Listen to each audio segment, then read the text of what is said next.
Kumusta po kayo lahat? Excited ako ngayon. Kasi ngayon dumating yung pinadala sa akin ni Ma'am Reyna Blanier Baidi. Ayun, yun. Wala akong masabi kasi nung una nag-message siya sa akin na magpapadala daw siya ng kape sa akin. Kasi nakikita daw niya na mahilig akong magkape. Nakikita, yun talagang aking hilig, yung magkape. Sabi niya sa akin, tayo magpapadala ako sa iyo ng kape. Kasi nakita ko na mahilig kang magkape. Totoo naman, talagang mahilig akong magkape. Sa isip-isip ko naman ay sa isip ko normal lang na kape, yung nakasasye. Tsaka nag-alangan ako, parang nagbibiro lang siya, ganun ang kuwan sa aking isip. Sabi ko, sige po, kayo pong bahala, pero maraming salamat po dahil bibigyan niyo ako ng pangkape. Sabi ko sa kanya. Tapos maya ay may picture siyang ipinadala sa akin ng kape. Ang laki. Nagulat ako. Uy, yan ba yun? Yan ba yung kape? Alam po ninyo, si Ma'am Reyna ay nasa ibang bansa sa Hawaii. Siya at ang kanyang pamilya. Reyna Blanier Biden. Ayan po yung kanyang account. Tapos mayroon siyang page. Ayan, yan. Ayun, yung kanyang page ay Rain's Closet. Ayan. Kung nagtitinda siya ng mga online, sari-sari, may mga damit, sapatos, mga bag, kung ano-ano pa, pwede kayong mag-order sa kanya. Ituloy ko yung aking kwento.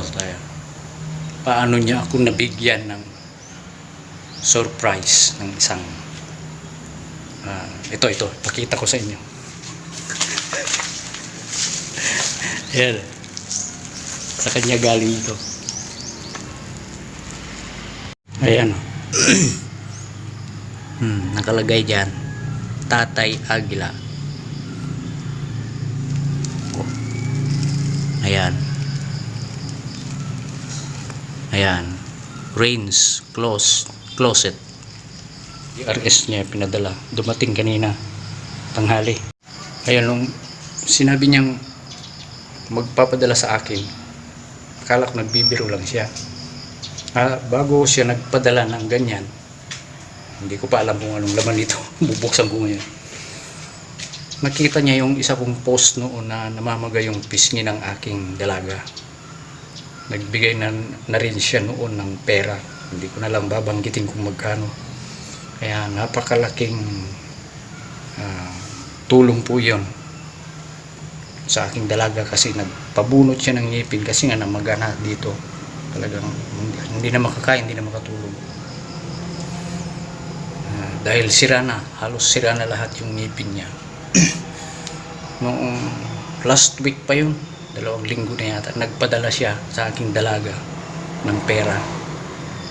Matagal ko nang kilala si Ma'am Reyna. Sa Team Jans ko siya nakilala. Alam po ninyo, hiyang-hiya talaga ako sa mga nasa Team Jans noon, kasi halos lahat ng mga nandun ay may kaya sa buhay, may mga magagandang trabaho. Kaya nakilala ko siya doon.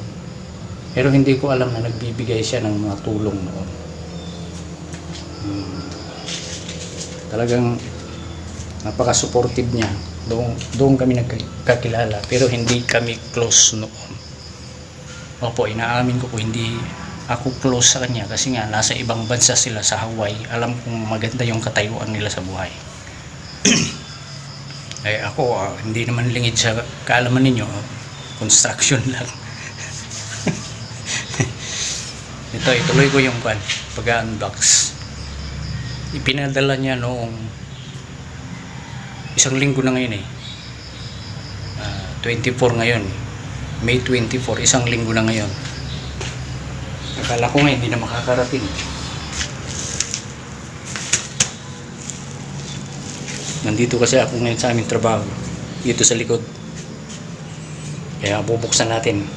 Talagang na-surprise ako kung anong laman nito. Sabi niya kasi noon, kape lang. Tara, samahan ninyo.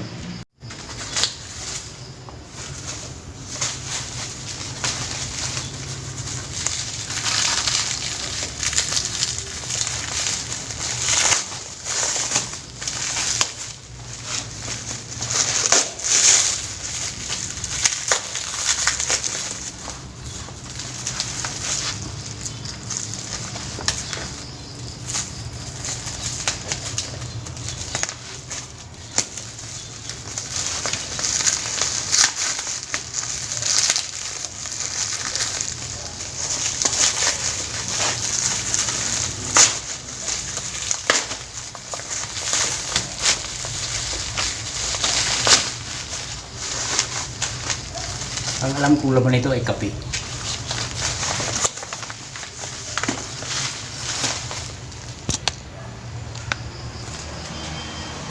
Napakabait talaga ni Ma'am Reyna kasi nung nag-message siya sa akin, ayan o, nag-message niya. Doon ako humanga sa kanya. Malaki yung puso niya sa pagtulong. Hindi man malaki yung mga tinutulong, pero handang tumulong sa mga nangangailangan. Saka ito na sorpresa talaga ako.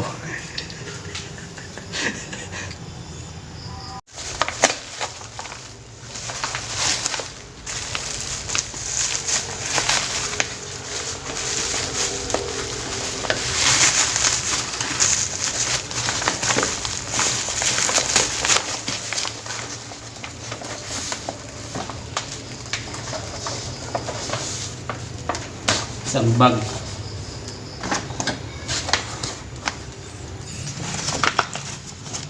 May sulat pa talaga oh. To Tatay Aguila. Buksan natin kung ang laman. Ito na po, Ma'am Reyna. Yun! Kape nga. May ito. Sabon. Ito yung kape. Ang laking kape. Laking kape. Makakatikim na ako ng kape galing sa ibang bansa. Thank you, Ma'am Reyna. Thank you. Thank you. Tabuksan ko pa ang laman. Sabon. Yung mga sabon, di ba ba kaya?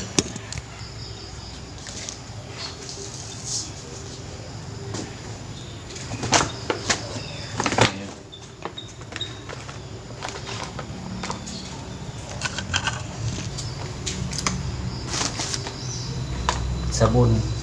Sabon pangligo. May damit pa. Damit. May damit.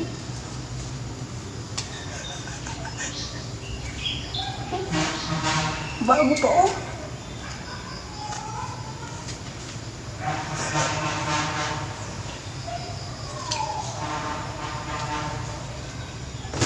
One. Two. Three. 4. 5.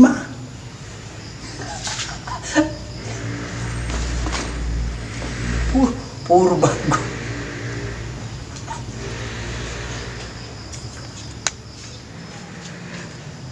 Kaganda ng mga damit.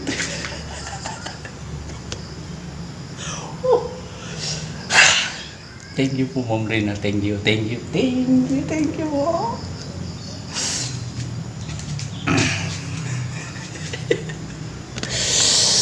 Ito yung mga sabon. 4.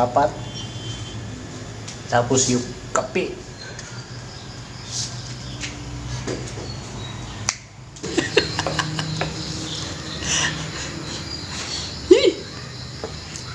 Ayos! Oh, thank you po talaga, Ma'am Reyna. Reyna Lanier Biden. Ito na, nabuksan ko na. May kape na ako, makakatikim na ako ng kape galing sa ibang bansa. Ay!